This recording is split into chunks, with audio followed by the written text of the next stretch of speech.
The Rockpile Report.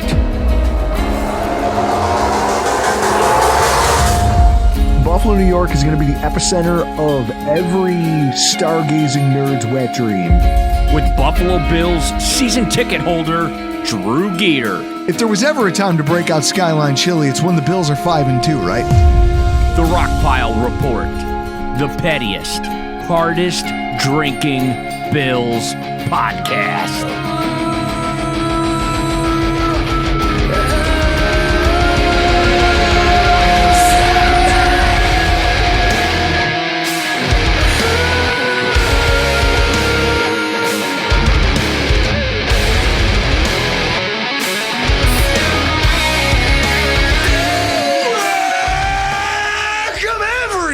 To another edition of the Rockpile Report podcast.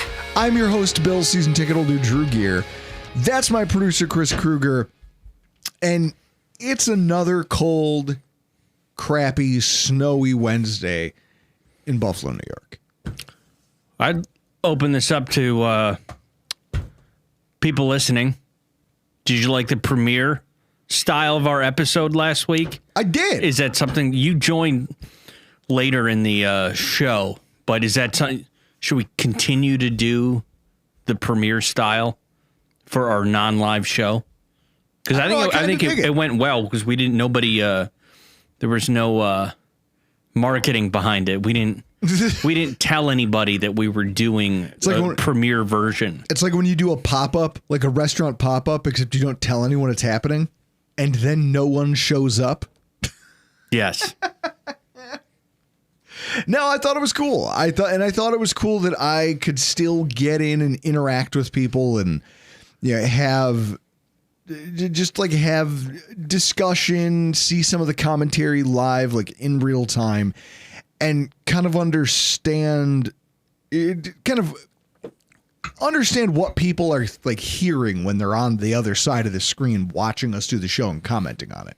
Yeah. It was pretty cool. No, I'm not going to lie. I really dug it. I think it's cool. We'll do this again. We'll schedule this one sometime during. Obviously, not tomorrow at 8:00 because we have have the Four Nations face. I will tell you this, guys. Let me tell you that. Let me start here with this. My mom called me yesterday, and she was. Do you know about this Four Nations thing? Such a mom phone call to get. Have you met your son? Have you met your son? Hey, Chris, it's Mom. There's a sport that you've been like obsessed with and playing like in an amateur fashion your entire life. Did you know about this really monumental event that's happening in it? Yeah, she had a hard time pronouncing Kachuk. We had to go over that a couple times. Yes. That's honestly, how do you think you would spell Kachuk? I mean, the T is silent, so it's pronounced how it's the T's is silent. That's the only thing. How do you declare a silent T though? Like nobody sees that coming. When you like if you're talking about like my wife is Polish. If you talk about Polish last names, I've seen some of these things. Some of them have no vowels. And you're like, how did you just dictate that was these letters get to be silent? Oh, yeah, we just don't pronounce them. Well, then why are they here? Wherever this last name came from, you mean to tell me there wasn't a doctor or someone in the records department who looked at that name and they go, oh, it's... Well, what is it, Chris? Put it up on the screen for me. I want you to show me the spelling of Kachuk, and I want you to put it up there for our viewers when you do this in post. Keith Kachuk. So I say, oh, it's Kachuk. Tkachuk? It's Tkachuk? And then you go, no, that T is silent. And if I'm the guy, I look at him and I go, who did this? All right, guess what? We're just making it all a C. Fuck these people. It all is a Kachuk. Cachuk makes way more sense than what I'm looking at right now. I forgot if it might be. I don't know why I think it's Charlie McAvoy, but somebody on Team USA just had a baby, and they named their baby Reese, Rhys. Don't do that. Reese. Rise? Yes. Rise? That's what it sounds like to me. And I'm going to mispronounce, like, if I see that on paper, I'm calling that kid Rise. Yeah. Forever. So, Chris, you can see it in my not too distant future where I'm coaching youth soccer, like Will Ferrell and kicking and screaming. And I just look at the paper and I go, Rise. And nobody answers. Rise. What I become the Key and Peele sketch. Yeah. That's exactly where this is headed. Yeah. We're not going to release this episode tomorrow night. That's for sure. I'm going to be bourbon deep in the championship game for the Four Nations face-off. That's for damn sure. Maybe Friday. What I love about the whole concept, the whole conversation is that out of all the sports leagues who normally get things wrong, it's the NHL. The NHL does so many things that aren't. It's one of the fights I have with my wife, who's a hockey junkie. I tell her, you root for a league that literally hates its fans and is too disorganized to ever become like it'll never take a step out of fourth place of the four major North American sports. And it's its own fault. But they've done all-star games with this one move better than any other league in the country. Like, basketball is going to catch on next year or the year after, or maybe if they have to wait till the CBA's up. I think, but I don't want to you'd have to use for basketball. You would have to be a U.S. Team USA, Team Canada. What European countries would you use? Would you just encompass Europe as a whole? I feel like this is where. Do you remember the old NHL games where it would be like I remember for PS2 there was a PlayStation hockey game where it was you could be Team Canada, you could be Team USA, or you could be the all-world team, and they just lumped every other country together. Team North America against the world. Yes, that's it. So it's that kind of a concept where basketball and football would be incredibly difficult to do this, and I think that's where the NHL really kind of has something here, and I think that they need to capitalize on this. I think you expand it to like 2 other countries, make it a 6-team thing, and then really make it pop. Oh, you'd have to include Russia and or Czechia. Sure. But I think based on the news, I don't know if you've noticed what Russia's been doing. Yeah, I was going to say, I don't know if they're it won't be Russia, but the minute you change up your All-Star game to a four-nation face-off, and you just throw, hey, you're playing for your country now. You're playing for national pride. All bets off, playing for national pride. You could see that in that McAvoy hit on McDavid in the first period, the 3 fights in 9 seconds. I mean, that game on Saturday was nuts. I was in a bar. I was at Sunny Reds watching the game, and a youth hockey team had come in to watch it. Chris, these are like 12 and 13-year-olds. And when right off the face-off, Kachuk dropped the mitts, the bar went apeshit. And my wife had just left to go to the bathroom. She left. She walked into the bathroom. Why would you leave at the start of the game? And these 13-year-olds came unglued. And it reminded me of being on a bus to go watch the OHL Thunder. You know, the Ontario Thunder, or was it the Lightning? It's Niagara Falls Thunder. Whatever they were, they played in the OHL. And it was Jay McKee's team. And I remember being there because my buddy's team got invited to go for Jay McKee's final game on their roster before their season would end and he would get called up to the Sabres roster. And it was cool. Like, he did like an autograph session with pucks and stuff. My kids still have that. I think Tommy has it on his shelf right now. But the cool thing was we're all in one of those like travel buses, and the coaches were like, well, what do we occupy these kids for an hour while we drive up to Canada to go see this game? Oh, I know. We'll play Don Cherry's Rock'em Sock'em for an hour. The next morning, my buddy had hockey. Like, they had a hockey game the following morning. This is a no-contact Pee Wee House Hockey League, and there was at least 2 fights. It's like, yeah, these kids get fired. Watching kids get fired up about an all-star game, that's how you know you're doing something right. That atmosphere in that bar was electric. It was like, it was better than watching a Bills game. I can say that for sure. And maybe that's just I've done too much of it. But either way, the show will not be out tomorrow night. We've really gone a long way to basically say the show will not be probably Friday. It will premiere on Friday. I say we just commit to it, huh? Yeah, I'll be around. Friday night, that thing will launch. You guys can check in. We'll be in the comments asking, kind of going back and forth with you about it. What we're here to talk about tonight is the latest NFL news. And I don't want to do the thing that every podcaster out there is doing where they find some. It's tough this time of year. Chris, we were going into our 10th year? Yeah, June will be 10 years. 10 years of podcasting. And what you do is you find out that the stuff you used to get all whipped up into a frenzy about doesn't matter as much as you thought it did. And also, some of the things that you thought mattered or didn't matter, might have. Or at least you were so busy trying to focus on the wrong things, you didn't get to talk about things that were just cool or notable. And so in that way, I got a couple points for you tonight. Chris, we're going to start with the opening of the franchise tag window. I was going to start with... I thought we had music for this. The Bills news update. You see, we haven't done it in a while. Yeah. The Buffalo Bills have entered the franchise tag window for 2025. And it's hilarious because it's been real quiet on that front. Real quiet on that front. Usually this is the time of year when you hear a bunch of GMs or like it's being leaked to reporters where they go, oh, the sources are telling me that so-and-so could get tagged if they don't, sign a long-term deal. And it's just a lot of harumphing and saber rattling from GMs who are trying to convince an agent and a player that don't make me commit $20-something million. Because if you want to go ahead and look up the 2025 salary franchise tag costs, it's interesting because they will obviously, if you're a talented enough player to even be in this conversation, the GMs want to hang on to you. And at the same time, it's how they negotiate with either star players or players who think they're stars, but who GMs don't feel like they can choose to part with. It's surprising compared to years past how quiet it's been on this front. T. Higgins and the idiot Bengals aside, I haven't really heard much about anyone definitively going to receive the tag.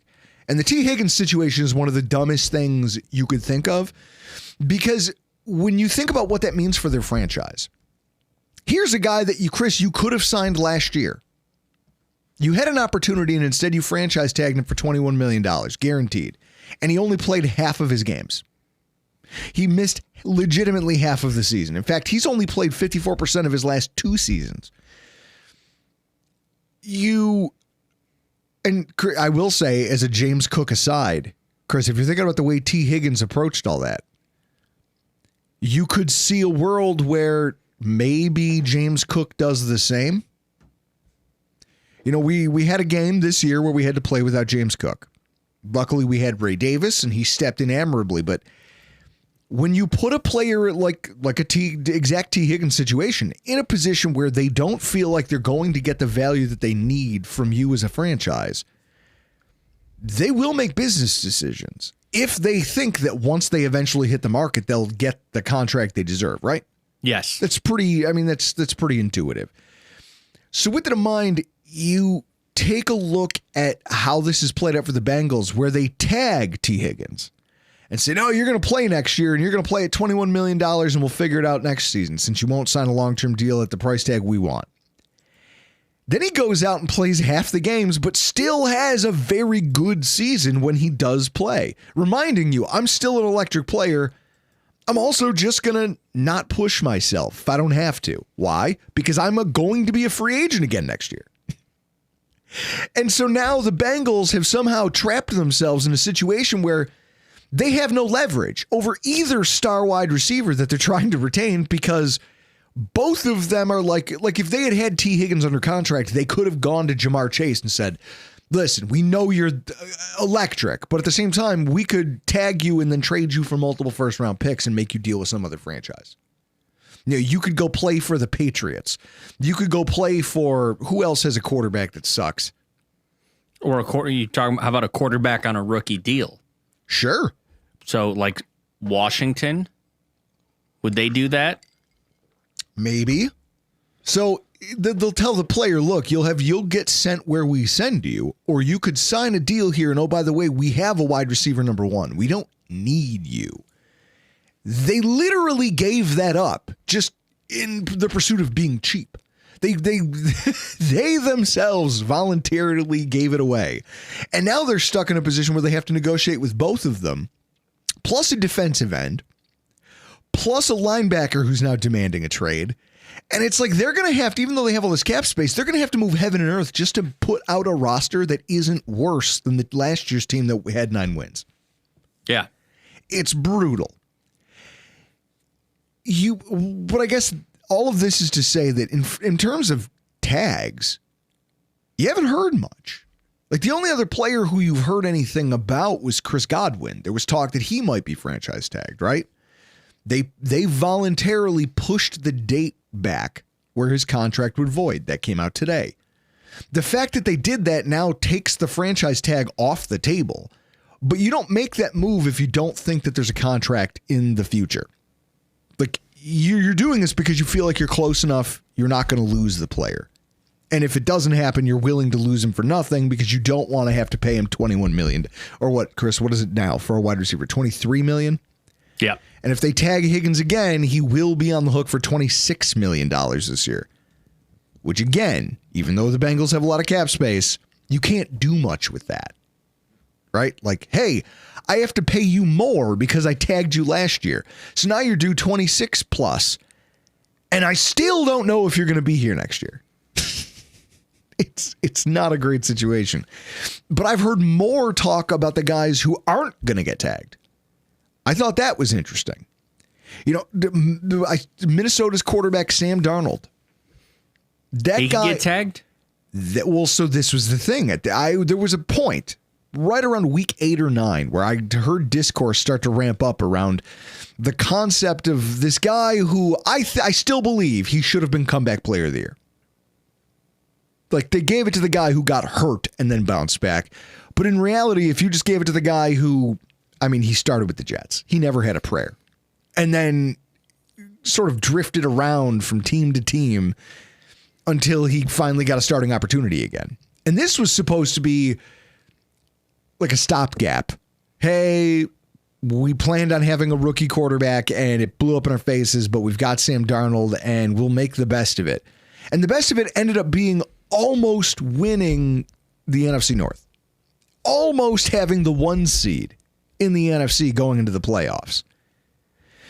He was one of the best stories of the first half of the season, and the discourse started to ramp up around the idea that maybe they found something here, and maybe Minnesota could tag him just to keep him around in town, or potentially negotiate Chris a starter's contract and look to maybe move J.J. McCarthy.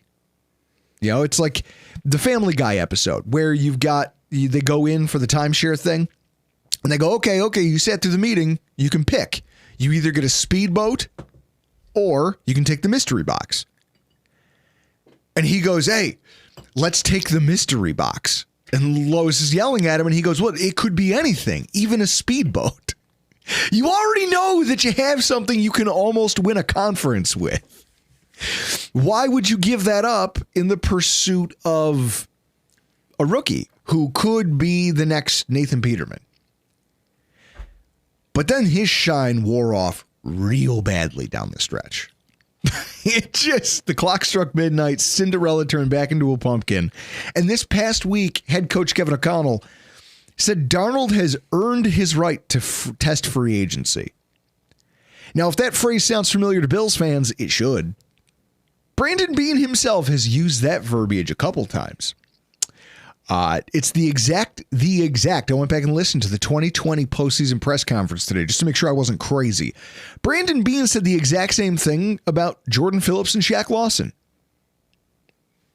He said, look, they've earned the right. They've played hard. They've played well. They've acquitted themselves here. And I believe that they've earned the right to test free agency. You're saying it like it's a good thing, right? Yeah. I've learned in my later years that's a managerial trick where it's like you deliver the bad news, but you frame it like it's a good thing. Like, hey, Chris, it's like if Sue Matomo pulled you into the office and they go, hey, Chris, let me tell you. You're going to have a lot more free time on your hands. This podcast thing you're doing, you're going to have plenty of time to focus on that.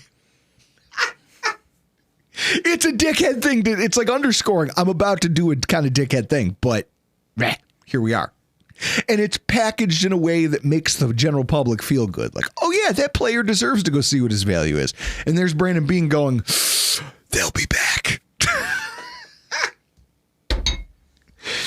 Now, Chris, is it a gamble for a head coach like Kevin O'Connell, who hasn't really won anything yet, to take an obviously competitive roster and trust that it's going to continue growing with a rookie? That's tough. I mean, I think Jay Glazer had reports at the end of the season that Kevin O'Connell's up for being traded. I had heard that from, I believe it was Jay Glazer. Somebody can fact check me down in the comments. But, I mean, Minnesota is, I think, kind of falls in the same boat as Cincinnati. Like, this is just a franchise that's kind of... Why do you think they're also 0-4 in Super Bowls? Probably because they're snake bitten. I don't know. Yeah. Did they also build their stadium over like a cemetery? Or did they dig up bodies to move them? I still think that story's wild. But because literally the franchise tag cost be damned, wins are wins. And in the NFL, you as a GM can't afford to put out a roster that might not win as much as it did the last year just because of a few $1 million. You can't afford that. Also in Miami, Javon Holland, they just announced a few hours ago, safety Javon Holland, who I don't think anybody's done more damage to their value and their stock for 2024 than Javon Holland. They announced today he is going to be allowed to test the market. And it's, this is a guy who had a monster rookie season and had everybody talking about how he was the next coming of like Budda Baker. And then it turns out he's just Jerome Baker. He's just another guy who's probably going to get sent packing. Miami can't afford a tag. They can't afford to lose him, but he also might not be good enough to get paid what he thinks he's worth. And it's funny because Budda Baker has the same agent as Javon Holland. So if you don't think he knows that and kind of understands like, hey, I know how to get a safety paid, I can't wait to see how that, pissing match settles out. The only other player worth even talking about in terms of franchise tags across the NFL is Trey Smith in Kansas City, the guard. Now, there's not a lot of precedent for tagging interior offensive linemen. The Washington Commanders did it 2 years in a row with a guard. Kirk Cousins? I'm trying to think his name. Chris, Google it for me because it's going to bug me. But they Washington franchise tagged a guard 2 consecutive years and then let him go. I'm wondering if it's been done before that. Like somebody in the chat, if you're watching this, like, let me know if you've heard anything. I mean, I don't think interior offensive linemen, Chris, flip it back a second. Brandon Scherf. Okay. So go back to the last screen there where you had the cap hits for the franchise tags, 2025. Okay. So offensive linemen are going to make $23 million. I don't know that there's it's a $3 million jump from the previous year. I don't know that there's a guy out there. I don't even think Trey Smith is worth $23 million for a single season. It's more of a $2 million jump. That's $29.85. Oh, so it's like 21. Yeah. Okay. Either way, it's $21 million more for one season of an interior offensive lineman. And I think the Buffalo Bills have kind of underscored for everybody, like, you can move offensive linemen around. As long as you have the right guys, you can shuffle bodies in and out. And as the Buffalo Bills have also shown us, you can still be a highly competitive team even if the interior of your offensive line is absolute dog shit. If you're a Ike Bucker and Ryan Batesing your way through the NFL season, you can still make an AFC title game. Which offensive lines are really nice to have. And if you don't have it, you need to have a star quarterback. And you need to have star talent on the outside. And a lot of things have to go right for you. Luckily, we've had some of that in order to get over that hump. Not a lot of teams have that luxury. And even with that, it's rare that a guard gets tagged. I also find it interesting when you think about the mechanism of the tag and what it's supposed to bring, right? The last couple years, like last year, T. Higgins was the only player to get franchise tag. Chris, if you want to Google it for me, how many players got tagged in 2024? Because I do know that out of all of them, and I know it wasn't a ton, but out of everybody who got the tag applied to them, he was the only one who didn't sign an extension. I mean, realistically, there we go.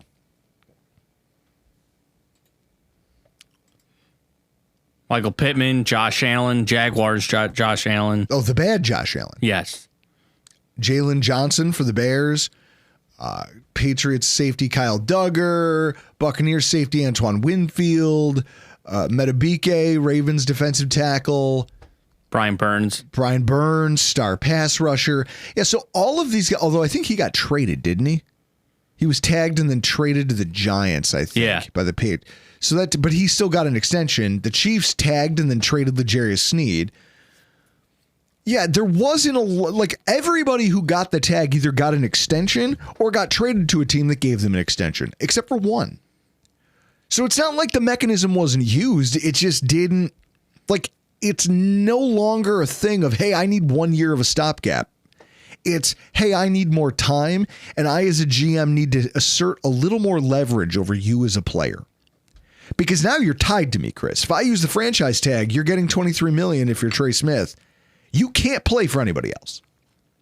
Unless I trade you, you're stuck here, and at the same time, you're going to get paid $23 million guaranteed. You could also act like Le'Veon Bell when he got tagged and just not play not sign it. Vincent Jackson didn't show up until the 11th hour of being franchise tagged, and then forced his way to free agency the following year. And that was a mistake because it turns out he was a bust and he was never good again. But it is interesting that this is no longer a thing of hey, I just need to hang on to this player for one more year to make my run.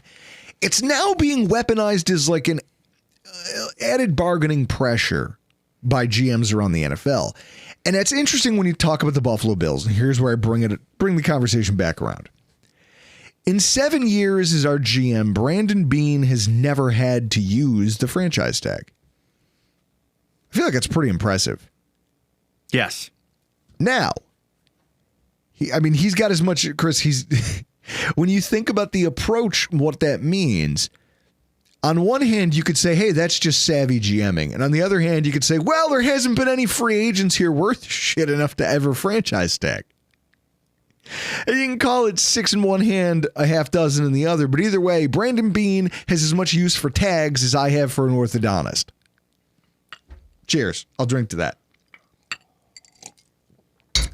When you consider the run we're on right now, 5 straight division titles, 6 straight playoff appearances with 2 stops in the AFC Championship game, 6 straight playoffs, that alone is impressive. How many teams make it to the playoffs 6 years in a row? Not a lot. Small percentage. To never have to squeeze a player to that degree, or to force a guy to play for you against his will, other than under threat of not being paid at all, is pretty impressive. I like that. I really do. And I think that it underscores the negotiating acumen of Brandon Beane in our front office. It's not to say that there haven't been times. Remember when we were all hand-wringing about how are we going to keep all of these players, because Matt Milano was a free agent. Teron Johnson. Teron Johnson was a free agent. All of these guys who we know are high-level NFL players. They were all coming up for free agency. And the question became, how do we keep them all? And you were worrying, and people were like, oh, man, Milano's going to leave. And then before the deadline for free agency, Beane got everybody who he wanted to keep under wraps. Wasn't it like John Feliciano got mad because he wasn't part of the club? Yeah. We let John Feliciano walk, but we retained Teron and Milano. And what would that have been, Chris? If they were drafted in 2017? That would have been 22. Let's see. I think it would have been 22 because I'm only saying this because on a first round deal, it's a 4-year deal with a 5th-year option, team option. So it would have to be 21 or 22. Where they had that. And I think didn't Milano take what many would consider a hometown discount? It must have been the year after that. Year before that. Maybe 2021. Because 2022 is when we retained Isaiah McKenzie. We went out and got Roger Saffold, which didn't work. We brought in Von Miller.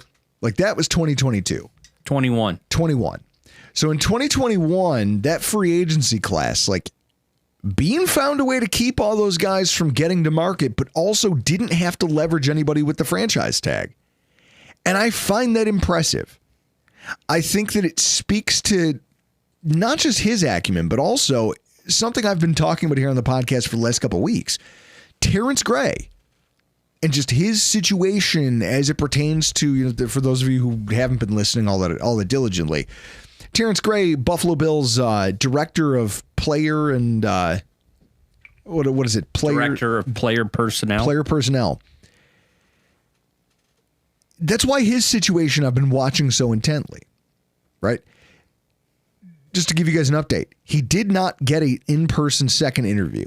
It doesn't sound like he made it to the next round of interviews for the Jaguars GM job, which is great news for the Buffalo Bills entering a really pivotal offseason where we have to try to identify priorities and figure out who stays and who goes, which, if you've already watched it, was kind of the ethos of our live show.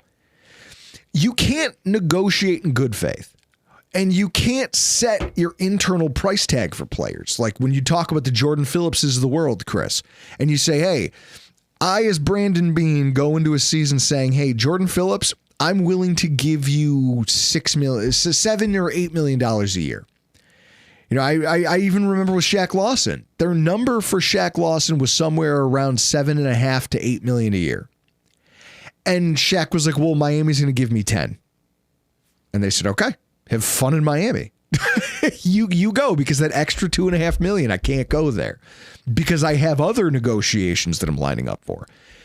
You can't set your internal price tag like that if you don't understand the opportunity cost and what the market looks like and have done some pretty significant forecasting in terms of what's already in your team's pipeline, who's available via free agency or at that same possible price tag, what you might be able to get, who might be available in the draft.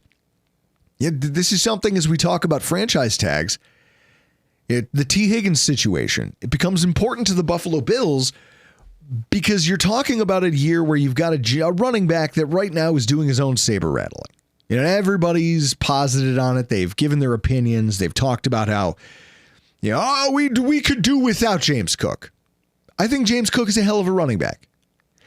You can tell me that, we don't need him. You tag and trade him, or you whatever the case is, you force him to play. Well, if you force him to play, you have to understand he might pull a T. Higgins, and he might decide that when he's got a little something that's tweaked or something that's wrong, he may not play.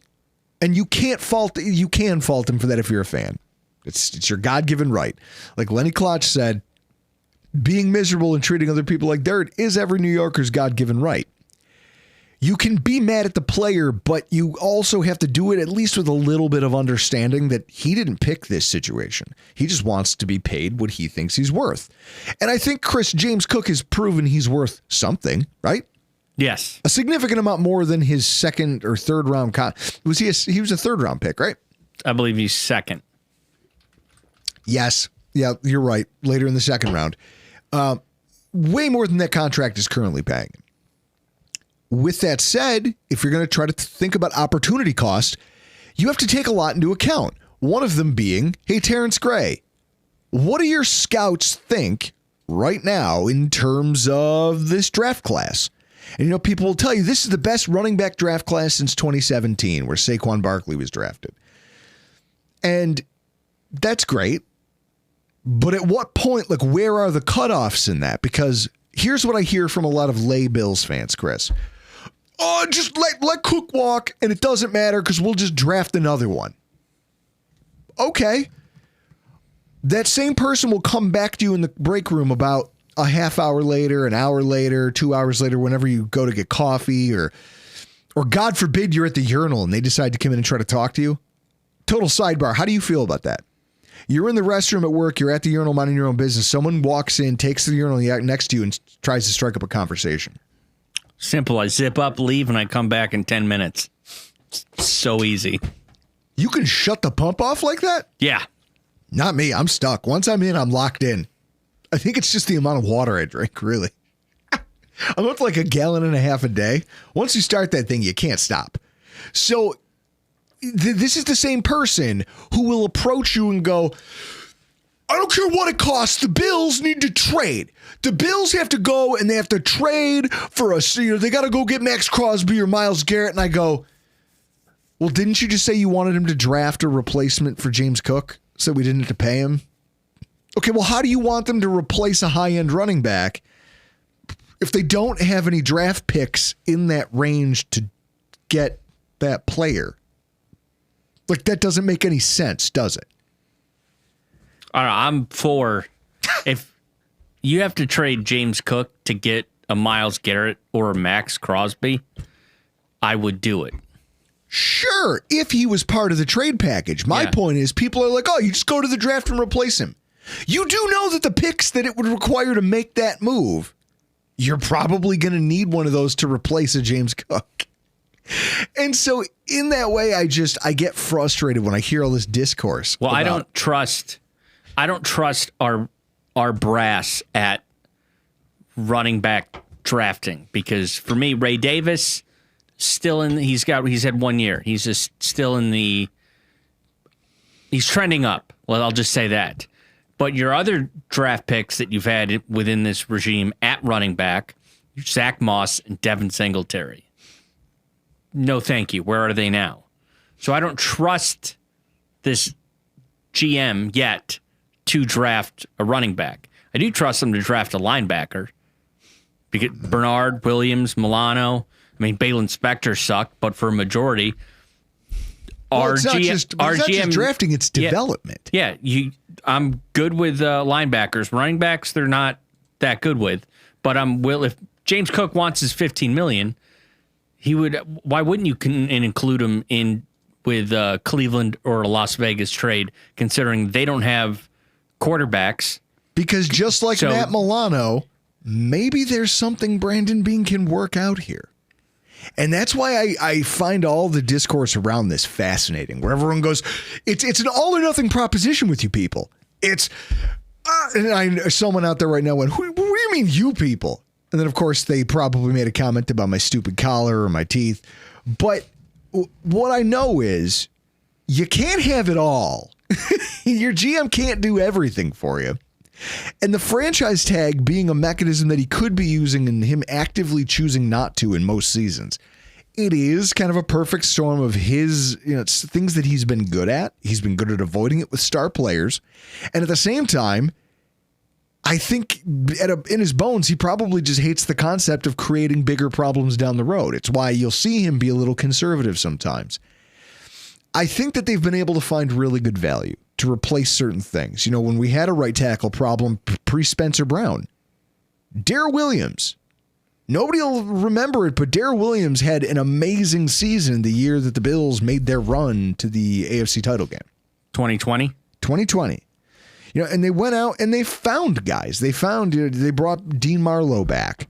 You found bodies who could come in here and play. Justin Zimmer. I remember Justin Zimmer.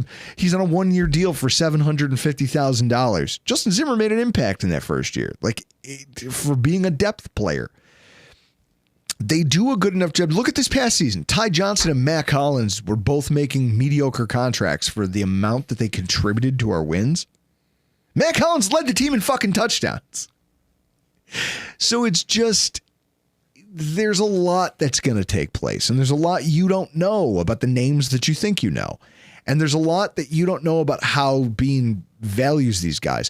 One thing I do know is he has proven that he does not have to rely on mechanics like the franchise tag, and that he's very comfortable, he and Terrence Gray, in reading the market and figuring out not only the internal value of a player, but also how to maintain them if they want them at a number everyone can agree with. Do I believe that there are some free agents they've re-signed who they had to give a little bit? Sure. Every GM has to do that. I know that they probably in good faith got Milano and Taron Johnson at a genuinely fair number. Do I think they have to overpay sometimes? Yeah, they do. In fact, Chris, that was actually one of my other talking points for the night. This concept that Brandon Beane always gets it right. For as much as we talk about it, he is wrong sometimes. I read an article in Yahoo Sports today. They were just talking about cut candidates for every team. And the two for the Buffalo Bills were Daquan Jones and Dawson Knox. And this is where you talk about being able to draft and develop players. The Bills have something of a problem. They traded up to draft Dawson Knox in the back end of the third round back in 2019, I want to say. Because in 2019, it was Devin Singletary as a rookie, and it was Dawson Knox with Tyler Kroft playing as our tight ends. What are you looking at there? I'm wondering if this is the article. Because it's from Yahoo. No, that one's... No. You'll have to... I want to know who wrote the goddamn thing. Yahoo Sports, Dawson Knox cut. So. Here we go. I know this is Chris, you'll have to edit this out. No, I'm not. Where we're just fumbling around like assholes. Frankie Schwab. His name is Frankie Schwab. I can send you the link. The only person allowed to be called Frankie is Frankie Muniz, and that's it. Dude, he just placed at Daytona. He can be called whatever the hell he wants. If he came in and said, "Hey, I'm incredibly short, but you have to call me Big Daddy," I'd be like, "All right, Big Daddy, whatever you want." You make the rules now. You want 10th at Daytona. So in this article of his, he's talking about players who could be cut. And potential cuts, Von Miller's obviously on the list. But Dawson Knox and Daquan Jones are also noted. I think you could argue those are two contracts, like re-signings, that the Bills probably wish they had back. Don't you? Yeah. Daquan Jones was signed last year to a 2-year deal. He's going to be here this year, which I guess if he is your fourth D tackle, then that's fine. You have Dwayne Carter, who you're hoping grows. You have Ed Oliver, who's on a longer term deal. You have Daquan Jones, and there's an appetite out there for an influx of talent at that position. I think that you could make a few shekels, Chris, cutting Daquan Jones, like $2 million in cap space. But again, he's going to be guaranteed. You're eating $7 million in dead money. I think Daquan Jones is good enough. He stays on the roster, albeit in a much reduced capacity, and they have to go out and spend some money at that position. I don't know that he gets cut, but it is a contract that after watching him play last year, you kind of have buyer's remorse. Where you go, man, he followed up one of the best defensive tackle seasons we've seen since Brandon Beane and Sean McDermott took over, and he became the ghost of Star Lotulelei. And it's like, oh, how did we... Fuck. Damn it, where did you go? Now, he could be injured, but he's also old. And sometimes this just happens to players, right? Father time. But Dawson Knox sticks out to me. Dawson Knox, if I look at it now, Dawson Knox, Spotrac. You want to pull that up on the screen for me? Dawson Knox's contract, when he signed it, it was crazy. People go, wait, you extended him for what? And he got paid purely on his touchdown production because this is a tight end. I think we talked about it in the offseason, who's never had more than 800 career yards receiving. I mean, I don't think he's when you look at his overall statistical jacket, he's not blowing the doors off anybody. Did you end up with his game log there? No, his career stats are right there. Okay, here we go. So yards. The high water mark was 587 back in 2021. With 9 touchdowns. But this is it. Also high mark. Look at his touchdowns. 6 and 9. But then he gets paid and then follows it up with 3 touchdowns and 2. And then failing to crack 500. Chris, last year, I mean, he missed time last year. But even this year, 311 receiving yards and 1 tutty. How much is he getting paid? Go back to that Spotrac page. Last year, his cap hit was 7.7, and this year it's going to be $14.5 million. And the idiot who wrote this goes, oh, he could be a cap casualty. Chris, why don't you tell everybody what the dead cap number on him is? $16,972,000. We're going to have to cut him and Daquan Jones just to break even. That's fucking stupid. You're going to eat $2 million to cut your the guy who might be your number one tight end still? I think this is where you as a franchise have to look at this and go, Dawson Knox, him still being on the roster, like, he's a byproduct of the fact that Dalton Kincaid has not yet taken that step forward. They haven't been able to find a partner to offload him to, and they felt like they needed him because Kincaid was young, and it is what it is, and Knox was scoring touchdowns. They're still not going to move on from Knox. Mark my words, he will be a Buffalo Bill. And if Knox doesn't take a step, if Kincaid does not take a step forward, they're going to have an even bigger problem because his cap hit next year in 2026 is $17 million. And he's only got dead cap of 7. So cutting him would save $10 million against the cap. But there's a couple void years in there. But Chris, do they renegotiate if Dalton Kincaid doesn't find more consistency as a tight end? Nah, I think Kincaid, I don't know. I think Kincaid's their guy. And you only want to pay one tight end and then have everyone else as cheap as you can. I don't. And so, he doesn't put up the numbers that you want a tight end to put up. He eclipsed 500 yards twice in 21 and 22, and then hasn't been back since. Sure, but he's not I guess he's not a focal point of our offense. And depending on how the 2025 season goes, you've now backed yourself into a corner where here's a guy who's an obvious cut candidate as soon as it makes monetary sense to do it. The problem is you have a Dalton Kincaid who is going to be playing on the final year of his contract. Now, you as a GM, you don't like to use tags. You don't like to force players into making decisions. You have two things to decide. One, either he plays it like you're kind of stuck in a weird scenario. If Dalton Kincaid blows up next year, it's easy peasy, right? You renegotiate a new contract with Dalton Kincaid. You cut Dawson Knox, you find another blocking tight end, and you move on. Like, I know it's not that easy, but it kind of is. The problem is going to be that if he doesn't move, like, let's say he decides, or at least can't move forward, and Dawson Knox decides, I'm not taking a pay cut. I'm not staying here on a team-friendly deal. This is what you offered to pay me. Either pay me or let me go play somewhere else. What do? What mechanics are you going to let him play on a $17 million cap hit? I don't think you can. Like, you're going to have some real serious questions to answer. And this comes down to why I think we've been able to get away from using the franchise tag as a franchise. We've been really good at developing players at certain positions where we didn't need them, or like positions of need. And the guys who we were just cycling through didn't really matter because we didn't need them. You know, the Bills probably could have used better running back play for the last 5 years, but they were still being successful without it. A lot of that was just the presence of the quarterback. Now, I'm not going to say. I'm going to say with the state of your offensive line, Chris, do you think you need to have a high-end running back like James Cook? No. Okay. So it's entirely possible that you won't use a tag there either. But what happens when you're talking about positions that you can't seem to get right?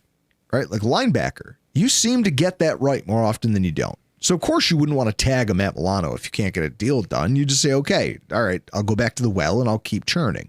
Now, none of us knew Bernard was going to produce or that Dorian Williams would round it in form, but it was the idea that we'll make this work because we develop well at this position.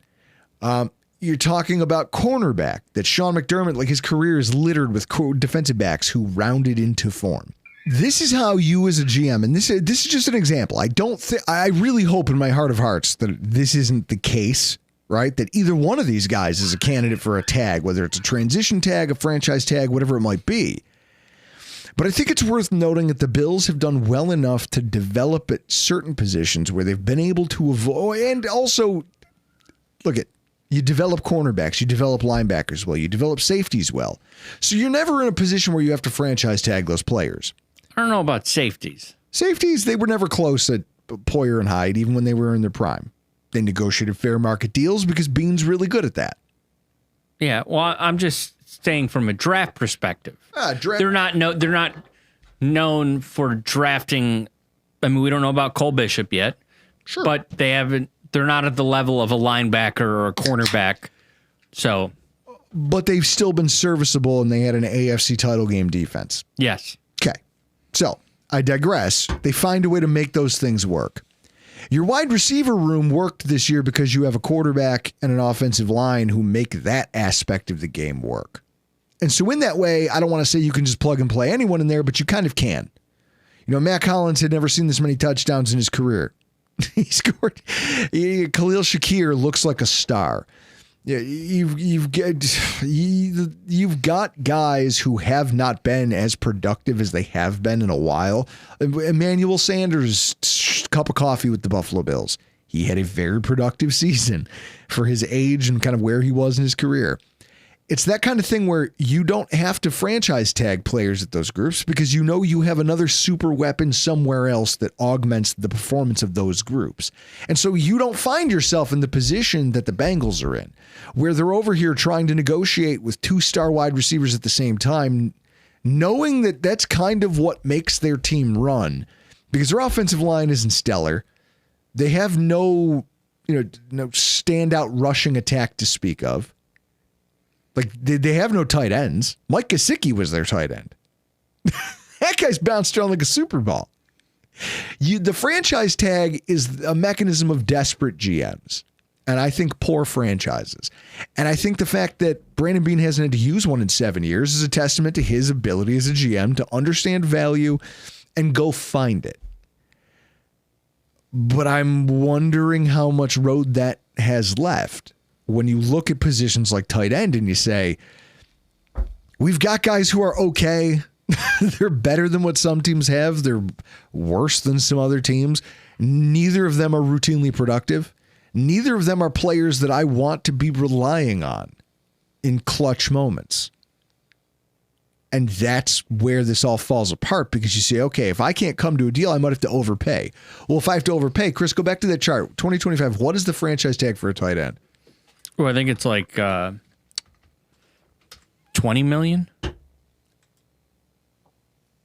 Wrong. 13.6. The franchise tag at tight end is less than what Dawson Knox's cap hit is going to be next year.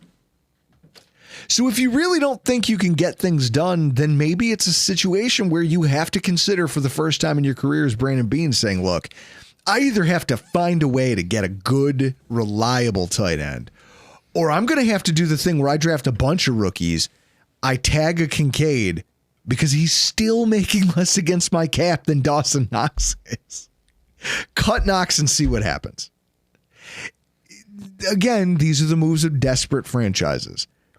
I'm just happy that we still currently live in a world where our GM has never had to consider it and definitely won't have to consider it for 2025.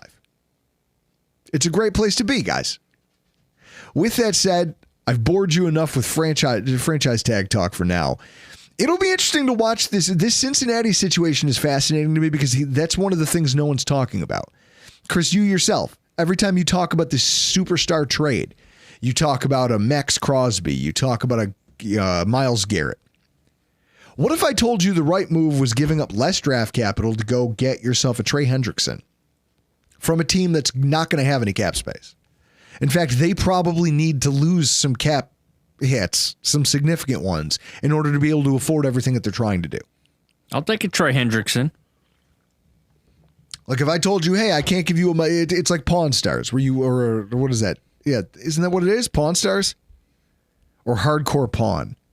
They're both pawn shops. Yeah, except one of them, the old guy walks around in a leather jacket, and there's a brother and sister, and they fight. That's hardcore pawn. I was going to say, people come in and they defecate on the floor and they throw things, and there's security that fights people.